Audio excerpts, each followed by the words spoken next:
Crossing from the Canadian to the American side of Niagara Falls just got a whole lot easier as of 12:01 this morning.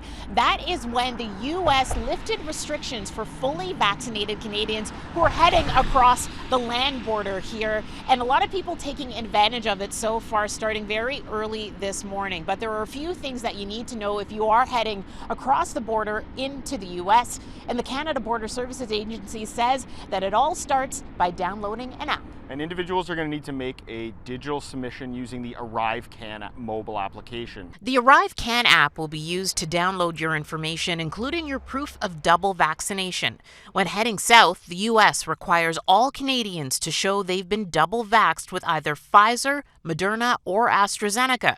To come home to Canada, even from a quick day trip, you'll need a negative PCR test within 72 hours of your return.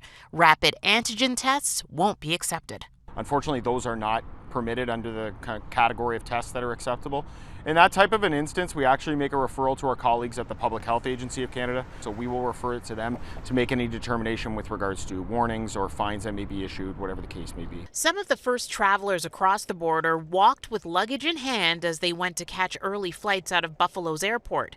They're happy to cross, but aren't thrilled about paying extra for the COVID testing. You got dropped off. Why? If my parents drive me across the border or whoever, they have to get a PCR to get back into Canada, and a PCR usually takes more than a day, and it's expensive, so it's just not feasible. I hate flying from Pearson, so with what's going on there, with everything's kind of slowed down. I love walking across. I usually drive across every year. I go there for the winters, and just to be able to walk across is phenomenal. I love it. The CBSA says they have a plan in place to move staff around depending on where the bigger crowds are at certain bridges. You can always check those wait times out online before you head to the border. In Niagara Falls, I'm Tammie Sutherland for City News.